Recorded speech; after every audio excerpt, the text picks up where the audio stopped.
Love that countdown. Hello, wherever you might be watching, whether it be Australia, New Zealand, or the United States, welcome. Thank you very much for taking the time to join us for what promises to be a very special panel discussion on a pressing issue being felt right around the world. My name is George Deakin, I'm your host. But before we commence proceedings, I'd like to acknowledge, if I may, the traditional custodians of the lands on which we gather, albeit virtually. I join the panel from the land of the Bunwurrung and the Wurundjeri people of the Kulin Nation, and I pay my respects to their elders, past, present, and emerging. Now, by way of introduction, I should tell you I'm a television and radio presenter, in fact, a long-time media professional. I enjoy working on a range of media projects, both here and overseas, and currently I'm director at Deakin Media.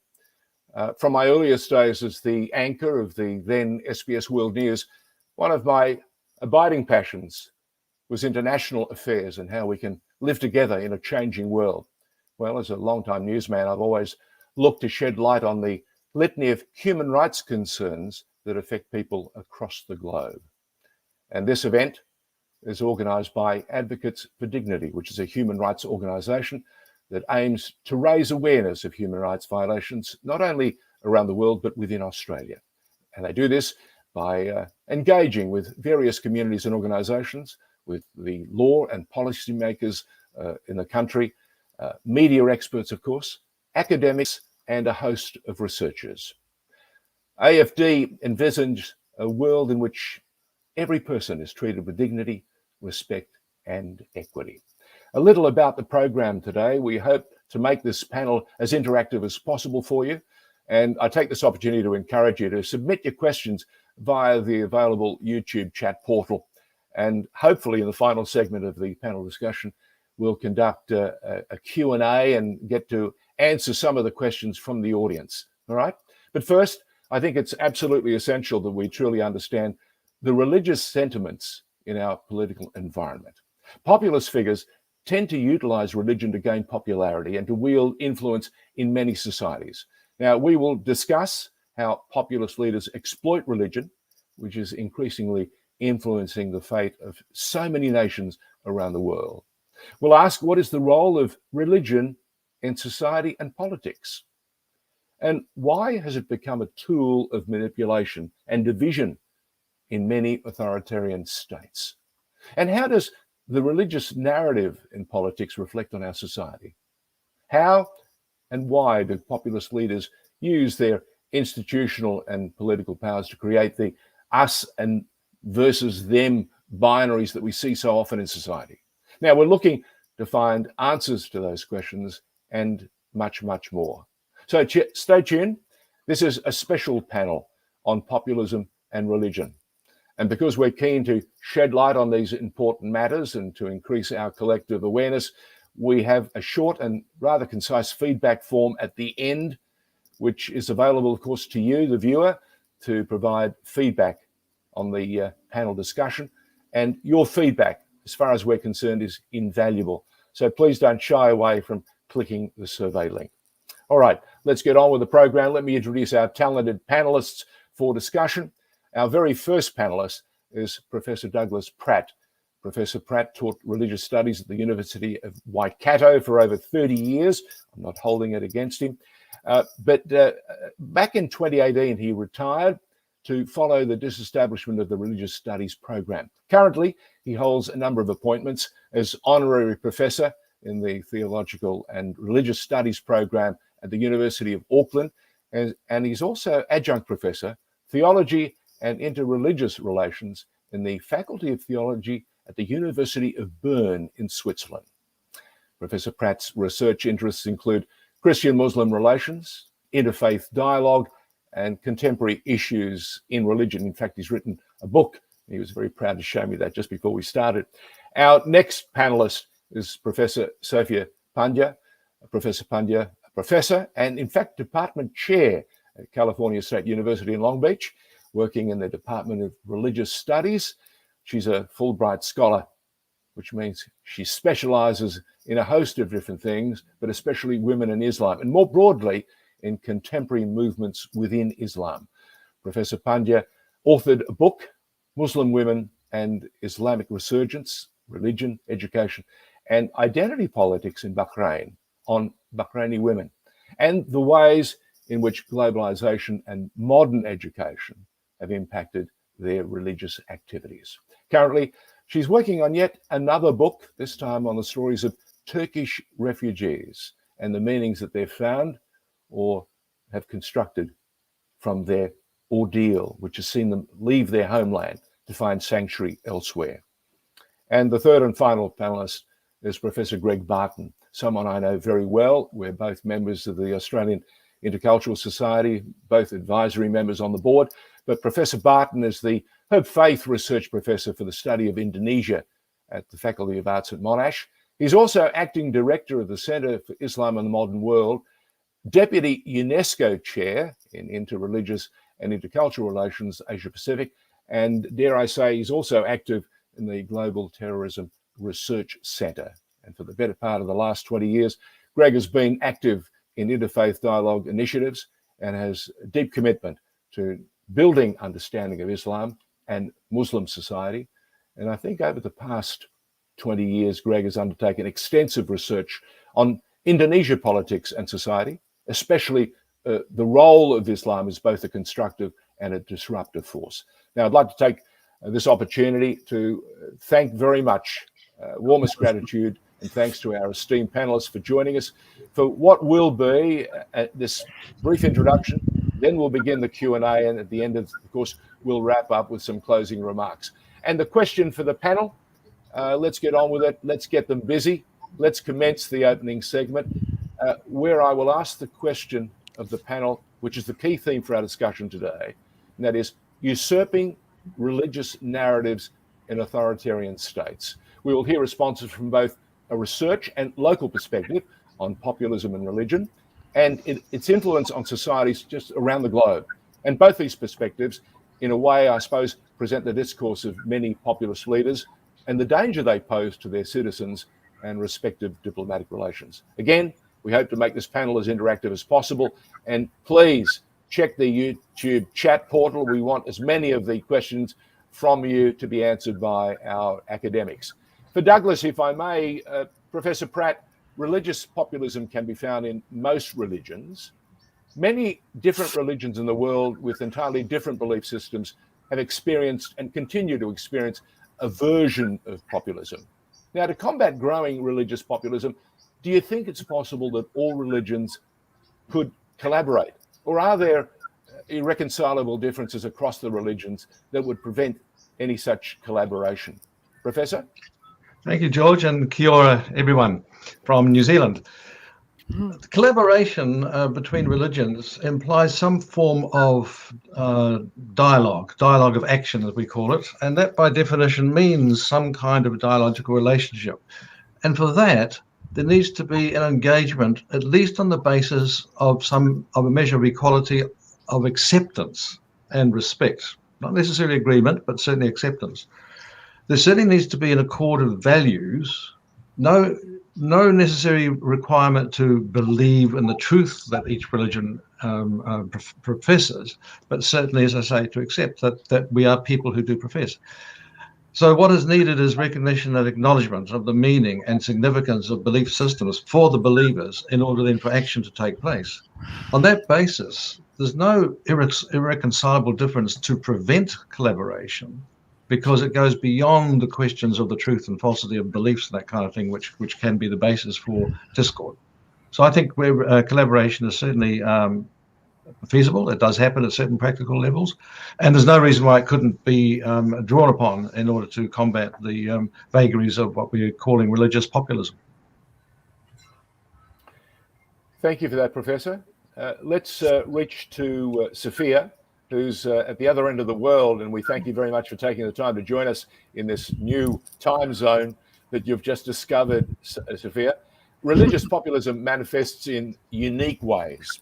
And while there are obvious differences across regions and cultures, there's a more subtle difference in how various groups within the same society actually experience religious populism. How does religious populism take shape in the different demographics of society? And Professor, is it possible to say that some groups are more vulnerable than others to being exploited by religious populism? Religion is a key facet of populist groups. There's been increased exploitation of religion by political groups in order to defend one's imagined nation as sacred, as pure. And I have to say, for a religion to be successful in the first place, often the central figure or those promoting him used strategies familiar to today's populists, such as the us versus them paradigm and the message, follow us and we'll save you. So populist movements arise during times of rapid social change, as do new religious movements. And as this, it's not something new. Of course, we can distinguish between left-wing populism and right-wing populism, but most of what I'm going to say today has to do with contemporary right-wing populism. Many different religious groups have been co-opted by right-wing populist themes. And when we think about who's vulnerable to this type of ideology, it definitely finds a home in those religious groups that are exclusivists. They tend to believe that others are polluting. They prefer clear answers to ambiguity. They tend towards anti-intellectualism. They're anti-science. They don't like the perception that they're being controlled by elites, that they believe they have a sacred right to their resources, and they always find a scapegoat. They also tend to be nostalgic. They want to belong. They want easy answers. They feel disenfranchised. Sometimes they lack education. They feel that society has been disordered, usually by immigrants, people of color, women, or the LGBT community, and they want to restore it through violence. They believe that there's a cosmic battle to fight, and they believe that they're protecting what is sacred through this battle. Often they distrust mainstream media and they get their news from unsubstantiated sources on the internet. Sometimes they're bored. They're looking for a crisis. In fact, populism thrives on crisis and creates crises. Well, there's been plenty of that, Professor. Let me reach out to our third panelist. Thank you for that, Sophia, that opening. For Greg, in religious populist discourse, Greg, religion becomes so politically charged that this religiosity can actually decline, and that's despite religion gathering even more attention than it's ever seen. This has been the case in many European countries, and it's becoming a bit of a theme in the rest of the world as well. Professor, is it possible to protect the integrity of religion in the presence of religious populist regimes that we're seeing around the globe? Yeah, that's a really important question, isn't it, George? I should say, just to take a moment for the sake of my employer and colleagues, I've been at the Alfred Deakin Institute at Deakin University the last 6 years, and my colleagues and I have been looking at this issues quite a lot. We're talking about two very related things, but nevertheless distinct. One is religious fundamentalism, which has elements of populism, and then political populism, which not always, but sometimes picks up on religious sentiment and identity politics as a way of quickly ramping up support. So we've seen this in Turkey, and getting to the heart of your question, countries like Saudi Arabia and Iran are famous for being religious states. And indeed, what we're seeing is when you bring in a heavy top-down approach to political control of people's personal religious practice and their conviction, you tend to drive religion out of society. So there are signs that today many young Iranians feel less attracted to Islam, sadly, because of the way it's been politicized by the regime after the Islamic Revolution. And we're seeing something similar happening in Turkey. I think that many young Turks are feeling even more polarized about religion because they see the way it's been used as a political instrument. That's not a criticism of religion, it's a criticism of politics. And of course, famously, President Donald Trump, not a very religious man, was happy to take the support of the religious right in America. And there are signs that in the churches, some people are turning away from the churches because they don't like it being politicized. It may have a rebound effect too, but we're seeing people upset with religious fundamentalism, whether it's within their religious community, and often it's very paternalistic and misogynist. We're also seeing people upset when politicians take hold of religion and use it as an instrument of personal advancement. The way we protect this is recognizing that religion flourishes in civil society, in that space between the state and the family. And that's where religion has to be active, in the family, of course, but also in society. But as John Locke and others have famously put it, we need a separation between church and state for the sake of both the church, as it were, or the religious community, and for the state. Politics and religious life both become unhealthy when they get too closely enmeshed. Thank you for that, Greg. Let's go back to Professor Pratt. Douglas, populism and violence are closely linked. However, with religious populism, violence is justified using religious beliefs, and it allows religious populist groups to actually enlist soldiers, as we've seen over the last few years, and as we've seen during the recent attacks, quite violent attacks in Christchurch, in Afghanistan, and other parts of the world. Now, is there a difference to the level of violence when populism takes on this religious label?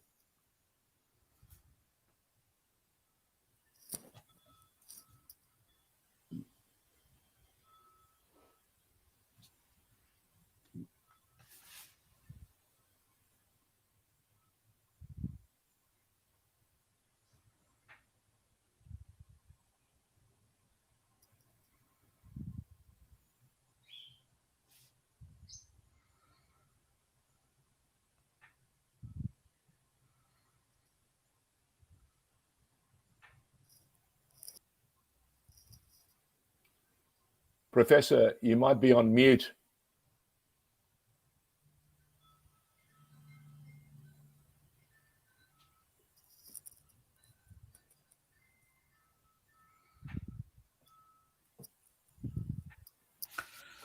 I'm just thinking that, Professor, you may be on mute. You might have to unmute yourself. Yeah. That's all right. Let's start again. Okay. The short answer to your question is yes. That where you have political and social extremism or violence enacted, if it's under the umbrella of a religious sensibility, then yes, it knows no limits really. We've seen plenty of examples of that. I was mentioning that Tarrant in Christchurch in 2019 was not himself a religious populist. He was more white supremacist, though he drew on his manifesto, drew on some of the rhetoric of that kind of religious populism. But more interestingly, in Christchurch, you had, after the terrorism event, a particular right-wing Christian group, the Destiny Church, which staged a Jesus rally in close proximity of the Al Noor Mosque. In it, they were taking aim quite clearly at Muslims and at Islam. And that, for me, is a kind of a situation where you have building up before a violent act takes place, is this ramping up of aggressive rhetoric and allied activity that dehumanizes and belittles the target. Another example that which Greg just mentioned, of course, is Trump. His instrumentalizing of religion, as he did earlier this year, waving some time ago, waving that Bible up as he gathered support around him, which clearly fed into January storming of the Capitol in Washington. Now that's yet to be uncovered fully, but the indications are pretty clear. It's another example of religion being intertwined with these kind of right-wing politicizations. And another one, of course, is what we saw earlier this century with the rise of ISIS and its own appealing propaganda, its own attractive propaganda that drew in particularly young people, disaffected young people, young Muslim people from around the world into it. And then from that flowed, quite tremendous violence. So you have that quite clear juxtaposition of populist religious sensibility, mentality, rhetoric, and so on, that becomes very appealing, and then somehow lessens the breaks we have that prevent us from normally doing extremely bad things. And you take the break off, and these bad things happen. Yeah. Thank you very much for that, Professor, and I'll get you to keep monitoring that mute button. Sophia, public health is not often an immediate concern for religious populist groups, but through the use of social media and the internet, these groups have a platform to not only voice their opinion, but to gather support. And in the midst of the pandemic, we actually saw different religious populist groups and figures. And there were those who urged the public not to get vaccinated. They actually told their followers that vaccines were not permissible from a religious point of view, as we heard earlier, this distortion. Has the pandemic made religious populist groups stronger? The answer is yes, because it further polarized us. It also led to religious and ethnic scapegoating. For example, Hindu nationalists blamed Indian Muslims for the pandemic. Many white Americans blamed Chinese people for the pandemic, etc. The pandemic raged during Trump's last year as president, and of course, as during Biden's first year thus far. So Trump's abysmal response to the pandemic probably cost him his second term. In the US, the pandemic has absolutely been politicized, as Republicans initially promoted the idea that warnings about the pandemic were propaganda aimed at taking down Trump. They tried to minimize its danger, calling it fake news or the plandemic, as if it was planned, the plandemic. Yeah. Somebody recently asked me, how's your plandemic going? I was kind of offended. So many believe that the government was overstepping in closing church services and later mandating vaccinations for employees. Gender is also at play here. Populists define what needs to be protected as the vulnerable culture, which is the culture is feminized here, like the populists are masculinized. And so the populists, want to be the macho defenders. And in terms of the pandemic, they're tough, brave, risk takers. They have super immune systems. They don't need booster shots. They don't need, COVID shots. They don't need masks. And they, in this paradigm, liberals are soft, oversensitive, weak. They're gendered feminine, right? And that's why liberals act like they need masks all the time. This is the paradigm that I'm describing. It's an image and images that you've just showcased that have disturbed people around the globe and confused them, I'm sure, at the same time. Greg, nostalgia is a common sentiment in religious populist discourse, and we've seen it exhibited time and again through groups that claim to be fighting to restore something that was once great and now is not so great. Why is it the religious populist groups are almost all the time backward looking? To be clearer, is there a reason for the religious populist groups' vision for the future to be a repetition of history? That's a really good question, George, because it gets at the heart of the issue. Of course, being nostalgic is fine. We all, I think, more or less like nostalgia, but being backward-looking as opposed to being forward-looking or progressive is a very different thing. And both in the political sphere, with political populism, make America great again, harks back to an imagined past and says I can take you, Donald J. Trump can take you there. Of course, political populism says that the elite have sold you out, so I'm coming from outside the elite to help you, the ordinary person. And what I'm taking you to is the past we used to have. That's the way political populism works. Religious populism, which is an expression of religious fundamentalism, very much, whether it's Islamic or Christian or Buddhist or Hindu, has this idea we had a golden age in the past, the age of the apostles, the first century of the prophet and his companions, peace be upon him, and we need to get back to that. So there's no optimism about the future. There's no sense of looking forward and saying the future can be better than the past. Rather, the plan is to go back to the past. That's the whole shtick.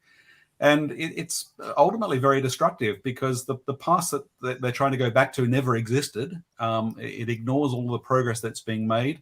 And it is often very biased and prejudicial because it imagines that some people, and this gets to the heart of what Doug was touching on with white supremacy, that some people are replacing us, that what we used to have has been replaced because of immigrants, because of Jews, because of Muslims, because of Asians, or whatever the prejudice, the bigotry is.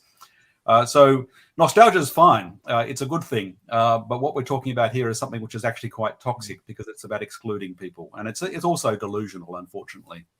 Yeah. They should look in the mirror. We do change. We don't stay 21 forever. Douglas. And grey hair is fine. Thank you for that. Douglas, if I may, Professor Pratt, religious populism or religious populist discourse can take a rather apocalyptic tone sometimes. We see religious groups and or figures advertised as the so-called fulfillment of prophecies. We have recent examples for you when a number of evangelist pastors compared the former US President Donald Trump to ancient Persia's King Cyrus, who rescued the Jewish people from captivity in the Bible. And then, of course, there's the other example, the recent example of the Turkish President Erdogan, who has been regarded by some to be the commander who will actually fight Christian and Jewish adversaries at the end of time. How does one actually prevent such a dangerous misinterpretation of the sacred texts? That's an incredibly good question, really, the question of text, their interpretation and misinterpretation. There's basically two answers. The short answer is the pessimistic one, is that there's no way of preventing misinterpretation. People will misinterpret. The other answer, though, is a bit more positive, and that is it implies the need in our day and our age for an increased attention being paid to religious education. I mean proper religious education, religious studies, where if you like, the analogy I use is something like this. We are not medical specialists. I don't think you are. I'm certainly not a medical specialist, but I do have an understanding of medicine and how the medical world works by virtue of being just an educated human being in society and who goes to a doctor and who gets prescriptions and that kind of stuff. In other words, most of us have a degree of medical literacy so that we can function in society in terms of using doctors, hospitals, chemists, whatever. But unfortunately, that's not the case when it comes to religion. And when it comes to the entwinement of religion and society and politics in the way that we're discussing here. And so as a result, you have on the one hand remarks like, well, when it comes to a text, just whatever you think it means is what it means. What it means to you is what it means. So is there any objective way of actually assessing interpretation versus misinterpretation? Now, I'd argue that there is across all texts. And the first thing, of course, is to understand that texts aren't oracles, and they are all subject to interpretation, and all interpretation requires a lens. And what is the lens that people bring to their reading of a text that enables them to interpret and apply it is the key question. And so that, one of the biggest errors, if you like, of so-called fundamentalism or literalism is that you can simply take a religious text and read it as you're reading an instruction manual for your television or your car or something, which I believe is actually more complicated. But however, you read the text and it'll tell you what to do, and so on. Whereas religious texts are not like that at all. They require interpretation. Understand, the poetic language is often poetic. It's indirect, and so on and so forth. So, and then you have, of course, the phenomenon. One of the phenomena which is brought into this kind of context of reading text is, as you indicated, reading the signs and aligning what someone said back then as a prophecy for what's happening now. And that's a popular kind of maneuver that people use, so that they then try and say, aha, so and so is this, that means that, and now we must go and thump them, whatever, So the question of authentic interpretation of text is a vital issue, all right, within all religious communities. And I think actually I would want to suggest also within the non-religious community, with people who are not of a particular religion, simply to understand how texts function, so that you're not taken in by this notion that somehow it's just a manual to do X, Y, and Z. You remind me of the challenge for all youngsters today, that they have access to Google. So they have all the answers, but no wisdom. And for their wisdom, we go to Sophia. Professor Pandya, civil activism plays an important role in the fight against religious populist regimes. And as a result, civil activists face a lot of threats, both at home and abroad, and they can include things like murder, kidnapping, imprisonment, etc. And we've seen recently in the case of Turkey, ordinary citizens with no history of activism facing prosecution. So much so that large numbers of civilians have been forced to take refuge in Greece and other countries following a dangerous journey over land and sea. Now, you've had the unique opportunity to interview many of these people who previously led ordinary lives. They were teachers, doctors, etc. Were there any themes that kept cropping up during this experience and their experiences? And what did you seek from that? And how is the AKP's Islamic populism designed to divide, for example, dehumanize, and ultimately criminalize the opponents of AKP? After the July 15th, 2016 coup attempt in Turkey, Turkish President Erdogan and his AKP placed the blame squarely on a group called the Hizmet movement without awaiting for evidence. So this group is also known as the Gülen movement. It's a civil society movement dedicated to interfaith dialogue, pluralism, and STEM-focused education. As of October 1st, 2021, the AKP-led government has arrested almost 100,000 people, detained almost 500,000 people, and closed and taken over 190 media outlets, shut down over 3,000 educational institutions. So despite Erdogan's previous graft scandal, which took place in 2013, after his 2014 bid to be Turkey's president instead of prime minister, he emerged more powerful. Why? Because he opened up the populist playbook. So he used polarizing rhetoric. He relentlessly demonized his opponents.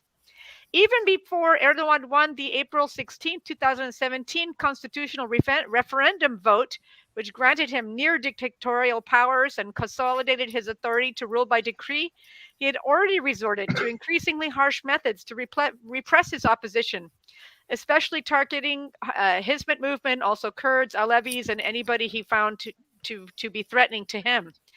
So he furthered their ostracism, social ostracism, whereby even casual participants were fired, rejected, reported by neighbors, friends, family members, sometimes jailed, and even tortured. And there's a lot of human rights organizations that have documented this torture.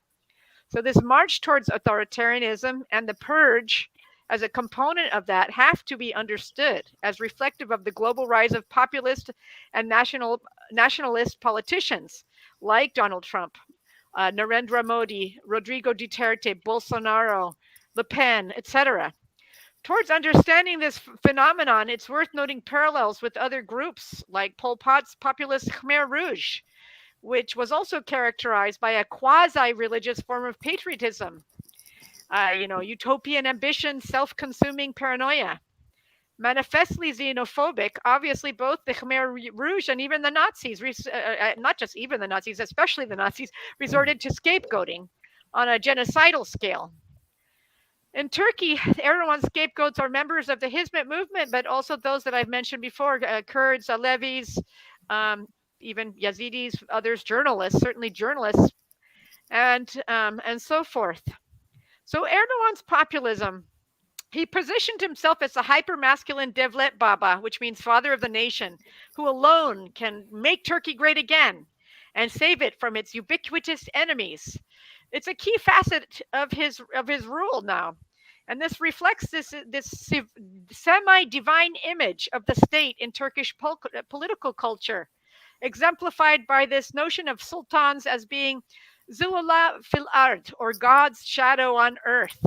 So Erdogan emerges more powerful due to this rhetoric, due to this, because he opened this populist, playbook. And so I did interview survivors of Erdogan's purge. I did interview many torture victims, and it's hard to interview torture victims. I'm sure it's much harder to be them.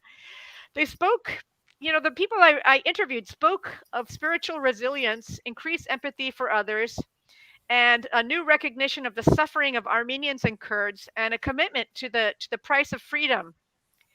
They, those participants that managed to leave Turkey for abroad find themselves in permanent exile, unable to return to their families, lives, professions, and very identities.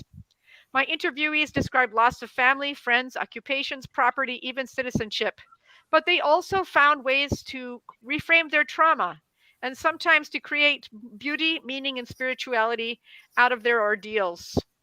Their stories that they shared with me so eloquently included terror, agony, heartache, grief, but also hope and spirit. Sophia, it almost on one level, Erdogan has striven to divide and conquer them, and yet through all their experiences, it seems that they've come together even stronger, if I may say that, and that's something that's a recurring theme. I hope that comes out in your book. Let's go to Greg. Islamic populism, Greg, comes in different shapes and sizes, and it's evolved with time. I want to bring your attention to two groups from two different continents, cultures, and of course languages. The AKP that Sophia spoke about in Turkey, and the Islamic Defenders Front in Indonesia. Now, you're a specialist in Indonesia. If you were to compare the Islamic Defenders Front with the AKP government in Turkey, what would be the similarities or the differences? Yeah, it's a really interesting comparison, George, because they are so very different, and yet they tell us a lot about populism. So, Sophia was telling us AK Party, the White Party, came to power in 2002. Erdogan, in his earlier political career as mayor of Istanbul, was aligned with the Milli Görüş, or the Islamist side of Turkish politics. But as Turkey urbanized through this century, over the last 2 decades, the pace of urbanization increased. Many naturally religious people from smaller towns and cities moved to the larger cities like Istanbul, and they were drawn to a leader like Erdogan, who was saying religion should be respected. Islam should have a place in Turkish society and politics. And for a long time, in fact, Erdogan and AK Party was consolidating democracy. But then in 2013, 2014, there were accusations of widespread corruption against Erdogan, and he responded defensively. And so we had the mysterious incident of July 2016. I won't call it of July 2015. I'll call it 16 coup, because I think it was anticipated and to some extent engineered by Erdogan. But he then turned on some of the same demographic that had supported him, ordinary small-town pious Muslims, including members of the Hizmet, which was a large part of that group. And he very cynically said that they were terrorists. This was in the age, of course, of Islamic State. So, and after the rise of Al-Qaeda before that. So this was a bogeyman to invoke. But, as somebody who studies terrorism, this was no terrorist group. It was Erdogan trying to remove the one strong civil society network that challenged his religious authority and his moral authority. but he also fell back increasingly on his earlier days of wanting to be seen as a great religious leader. So that's political populism led by somebody who wants to be seen as a religious leader. The Islamic Defenders Front in Indonesia is a group that emerged after the fall of Suharto as a fundamentalist but traditionalist Sunni Islamic group. It got involved in street activity, vigilante activity against so-called centers of vice, often at the pay of local police commanders. So very murky past. But then shot to a level of prominence in late 2016 around street protests against the incumbent mayor of, or the governor, as the system is for the national capital, Jakarta. Ahok, as he's popularly known, Chinese Protestant Christian, and a close associate of President Joko Widodo. And this was anticipating the presidential election that was coming up in 2019. And the main rival to Joko Widodo, Prabowo, was happy to partner with groups like the Islamic Defenders Front to try and get numbers of people on the streets. I think it backfired because people were so horrified to see the way that religion was used for politics in this fashion. It was very, very counterproductive and left a strong sense of distaste. But that was an example of a group from, if you like, civil society, a religious fundamentalist group, being drawn to politics by elite political actors and wanting to be played into having a more prominent role. And I think it backfired. So populist movements in politics can come out of the world of politics or out of the world of religion. Both see common interest, and we're talking about human ambition. It's very destructive, and in the Indonesian case, I think it's so far been contained. In the Turkish case, it's led to terrible persecution of people who are some of the most pious and genuine Muslims you would come across, all in the name of Islam, which is, it's hard to think of anything more blasphemous and tragically sad and unnecessary than what we're seeing. Thank you for that, Greg. Let me offer a question now for all of you, and each of you will be given the opportunity to address it. The question, very simply, religious populist rhetoric often segregates society, that is, the faithful versus the unfaithful, or as we talked about the paradigm, us versus them. Now, it has a profound effect on civil society because it can actually destroy the relationship between neighbours, between friends and families. And you hear it, especially on social media at the moment. I don't want my Facebook to have any of you in it because you don't agree with me. After the damage has been done, I ask each and every one of you, are there ways for civil society to heal from such a divisive experience? Who wants to go first? Sophia, you can go first. Sure, I'll go first. So why not? Civilization and pluralism are fragile. Towards less divisiveness, we need to create strong and loud alternative narratives. We should engage in using instead of othering, refuse to turn into us and them. Interfaith dialogue helps with this because it helps form ecumenical alliances and also reaching out to the most vulnerable in society to help them feel as though they matter and belong. Fostering alliances between secular organizations helps as well. Instead of focusing on identity politics in our religious communities, I think we need to ask our religious leaders to focus on values and the actual spirituality inside of the texts. We need to find shared values and commonalities with others. And let's call out exclusionary religious discourse when we hear it. Professor Pratt, you might like to leap in there and show us what the New Zealanders' perspective offers to this discussion. Well, I mean, New Zealand perspective probably would be covered most clearly with the slogan "They are us," which was, came about following the terror attacks in Christchurch. I mean, that got challenged in some respects, but it was a powerful little statement that basically said, "Look, we're not talking about the others in our society. We're all affected by this. We're all part of it." And I think that was actually a very good signal. It's not quite in the same area as this, because what I was thinking of actually in relation to this question, what came to mind was that the experience of South Africa following the fall of apartheid and the justice and truth reconciliation process. It also leads me to think that a society that is traumatized can heal. Doesn't mean to say it's then perfect. So things are an ongoing process. But coming back to this basic idea that when the damage is done, can a civil society heal? And I think it can, but only through ongoing civil society activities and the processes of reconciliation, education, justice certainly, and dialogue. Which interestingly takes us back to the very first question, the dialogue that involves cross-religious collaboration or cross-communal collaboration, including religious communities. And I think that kind of collaboration certainly can ameliorate some of the impacts of populism and its ongoing antagonisms and so on, especially if the collaboration can appeal to the popular imagination.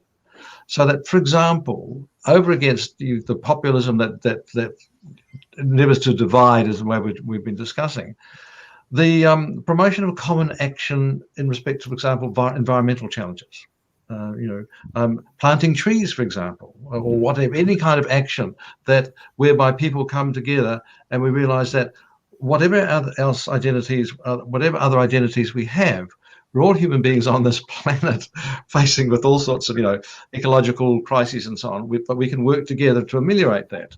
And then, of course, community support and charity in times of crisis. And I think, again, of Christchurch in my own country, both in terms of the terrorist attacks and prior to that, of course, the earthquakes. So you see things like that. And on a wider front, the joint action across communities, across religious communities in particular, to promote peace, as, for example, the World Conference for Religions and Peace, or to combat the injustice, for example, of human trafficking, which was something which has, a while ago, it was the Vatican, and I think, not sure it was Al-Azhar, but certainly leaders in the Muslim world and the Christian world and the Jewish world came together, and I think other, if I remember rightly, other religious figures too, in order to say we must work against the scourge of human trafficking. So, there are ways that are already happening, and I think we need to tap into those in order to both combat the effects of the populist divides, as well as to heal where that divide has actually taken root. Thank you, Douglas. Greg, your thoughts? Yeah, thinking about this, George, it's hard not to be reminded of John Lennon's Imagine. And of course, in Imagine there's no heaven, Imagine there's no religion. I think, John Lennon, or the song at least, has a very positive impulse, but I think it's correct sentiment and incorrect analysis, because religion can be a force for good or a force for bad. Take away religion, and there's plenty of examples in the last century of human history where without religion, we mentioned before Pol Pot and the Khmer Rouge, the most horrible things can happen. Of course, the most horrible things can happen in the name of religion, and many people are scarred by abuse, particularly from religious institutions. But, I'm inspired by looking at the Hizmet, the so-called Gulen movement. They've suffered terrible persecution, very unjust. I mean, the stories coming out of Turkey are really tragic. And yet, one thing that impresses me about this group, I knew it before this sad cycle, but I've watching it in the last half dozen years, they haven't responded with hate. They haven't responded to hate and cynical victimization by fighting back. There's been no violence, and I think that will go a long way to healing Turkish society and healing that particular civil society movement. And I think, generally speaking, we can see, when somebody's doing something good for social reform. So we gravitate to the example of Nelson Mandela, who didn't return hate with hate, who came out of prison without bitterness, or at least overcame his bitterness, if he had any.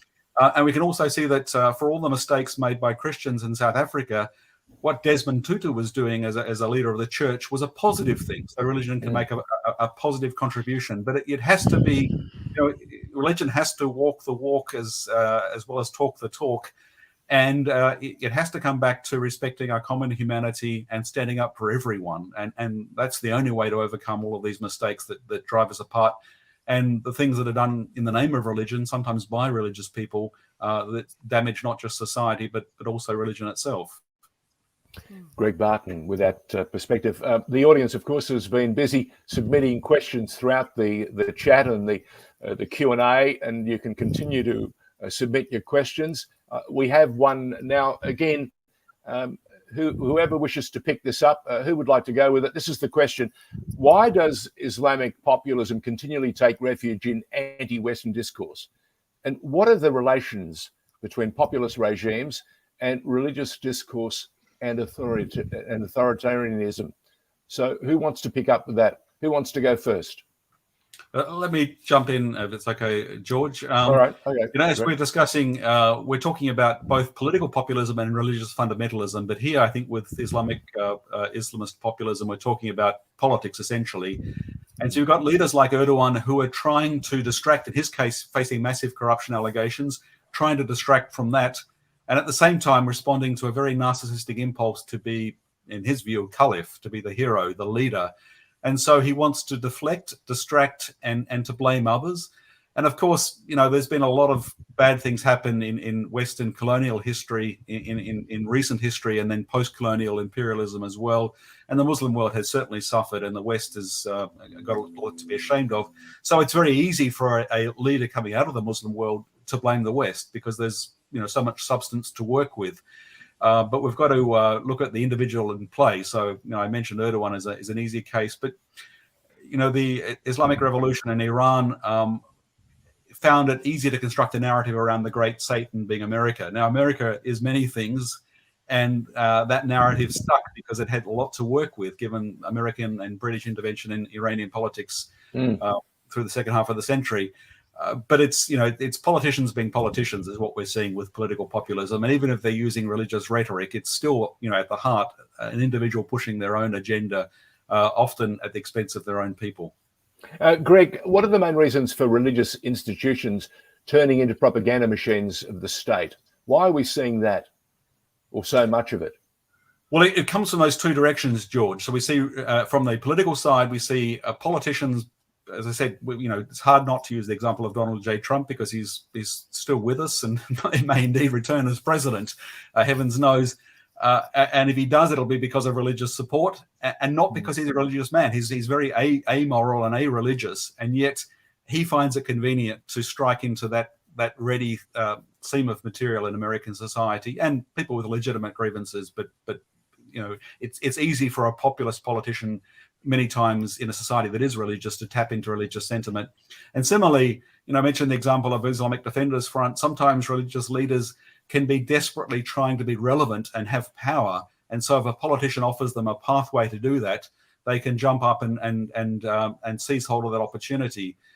So it may be politicians misusing religion cynically, but also religious leaders sometimes are as much to blame for their own narcissistic vision of wanting to be relevant or wanting to have power. Greg, Sophia mentioned earlier that had it not been for the way that Donald Trump had performed with the pandemic, he may well still be president. What role, Sophia, then, does gender play in the formation and the expression of religious populism? What are the consequences of this always, gendered phenomena to women and those of the, say, for example, the LGBTQI community? So populism is always gendered. Once you think about, always. Once you think about it, you'll see it everywhere.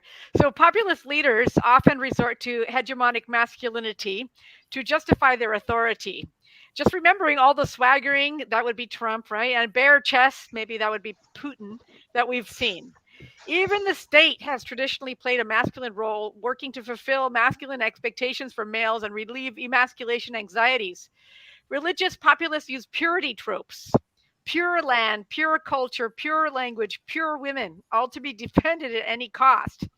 They take advantage of the emotion of nostalgia and imagine an authentic past in which all women played domestic roles, a past which never actually existed because, women didn't know they had to go out and work in the fields often, right? But this nostalgic, imagined memory they believe should be restored. They want to uphold and police rigid gendered binaries and normative sexuality. They also They believe that it's women's duty to uphold traditional values. They want women to reproduce more, pure citizens. And if women resist or want jobs that are traditionally held by men, or they want to marry outside of the pure group, that makes them objects of suspicion that need to be controlled. So you see this in Turkey. You see an uptick of violence against women and the LGBT community in Turkey. You see even Erdogan uses misogynistic rhetoric about women, telling them that they have to have, a certain number of kids, they shouldn't work, that kind of thing. In India, you see violence against Muslim women who date Hindu women. Muslim men, violence against Muslim men who dare, to date Hindu women because they're polluting the Hindu women. So yeah, it's gendered. It was everywhere by the looks of it. I was just going to say, Douglas, is there a connection between jihadism and popular religious discourse? And this is part of our wrap up now, because we've done tremendously well to answer so many questions in the allotted time. So I'm almost giving you the opportunity to wrap it up on behalf of the academics. Well, I think yes, there is, insofar as if by popular religious discourse we mean that kind of discourse around religion which hardens the sense of identity and belonging and creates more exclusivity, and the us and them divides. I mean, we've seen it not only between religions but very particularly within religious communities, how those divides can play out. And so the warring jihadist perspective, because mustn't forget that jihad is more than just violence or warfare. It's actually much broader than that. But focusing on the military and political type of struggle, it's for the supremacy of those who hold a particular view as being absolutely correct and wishing to impose it on their fellows, whether it's their fellows within their own religious community or beyond. And that's a mark of religious extremism. So in the end, I think popular religious discourse and jihadic tendencies, whether you think of that in terms of Muslim jihad or other forms of militarized, aggressive sort of imposition in other communities, it's the same basic thing. Thank you, Douglas. That brings us to the end of the panel segment and the Q&A. I think I should leave it now to Abdul Jalil Jalim, who is the AFD executive, to properly offer some closing remarks. Abdul Jalil. Thank you, George Abe. Good afternoon, respected guests and audience. On behalf of Advocates for Dignity, it is great honor to warmly welcome and thank you to our respected panelists, moderator, and audience. Advocates for Dignity is a non-profit organization set up by a group of young Australian citizens to advocate democratic principles such as the rule of law, checks and balances, separation of powers, liberal democracy, and the protection of human rights. Advocates for Dignity is a human rights organization that aims to raise awareness of human rights violations within Australia and around the world. We do this by engaging with various communities and organizations, law and policymakers, media experts, and academics. AFD envisions a world in which every person is treated with dignity, respect, and equity. We are still far away from achieving this vision. In today's world, there is a real need to advocate for the dignity of all people around the world. We are experiencing an unprecedented number of human tragedies globally. Currently, as we speak, there are more than 60 ongoing armed conflicts, 160 countries where human rights violations are being investigated, restriction to freedom of expression in 120 different countries, and about 80 million people forcefully displaced globally. Populism has become a theme in global politics. The rise of populist leaders in democratic countries poses a grave threat to human liberties. But what happens when religion is added to the mix? Populist leaders have used and continue to use religion as an instrument to reach their political aspiration and goals. As a result, religious principles and values become weapons to divide society and discriminate others who do not support their own ideology. Under the populist religious rulers, corruption, misinforming the public, and money laundering are common, and also military on the field. Freedom of expression, rule of law, public office accountability, freedom of press are considered luxuries. It is not a surprise that many people can find a platform to voice their suffering under such populist religious regime. As an example of those suffering under populist religious discourse is the Rohingya people in Myanmar. Millions of them, they left their country, many of them they killed. And today's Afghanistan under Taliban regime, many innocent people, they left their country, and we don't know what is the next. Another example in Syria, as a crisis enters in 10th years, the humanitarian situation is worse than ever, as an estimated 13 million people need humanitarian assistance. More than half of the population remains displaced from their homes. Especially women and children comprise more than 2/3 of those displaced. As a Turkish background, Australian citizen, under the Turkish political Islamic regime, Turkey's democracy has been damaged critically, sliding towards becoming a raw state. As Professor Sophia said, after Turkey's post-COP crackdown, more than 170,000 innocent people have been dismissed from their job. More than 500,000 people investigated, close to 100,000 people arrested, more than 4,000 judges, prosecutors dismissed, more than 18,000 ladies in prison with their babies. In this religious Islamist politics, they closed more than 3,000 schools, dormitories, universities, 6,000 academics lost their jobs, 189 media outlets shut down, 319 journalists arrested since 2016. Similar tragedies were experienced by opposition parties. Elected Kurdish officials of HDP were dismissed from their job as a party leaders, members of parliament, mayor in major cities who are in prison. Furthermore, prominent political voices who represent ethnic minorities were imprisoned. It is clearly that religious populism dehumanizes. As it becomes more prevalent, it is imperative more than ever to remind each other to love and support one another. We live in a wonderful country like Australia, New Zealand, and USA, and we have the opportunity to achieve a society which exemplifies social harmony, cohesion, and mutual understanding.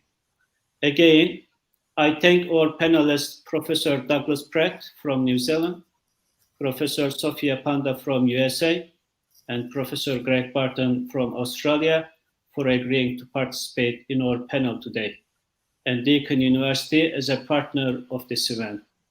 Also, I give special thanks to George Donikian for agreeing to moderate today's panel. He is always amazing and great role model to our young generation. Now, I believe we have plenty extra questions from audience to organize second part of this title, Populism and Religion, if our panelists accept it. I greet everyone with my deepest respect. I wish peace and blessing be upon you all.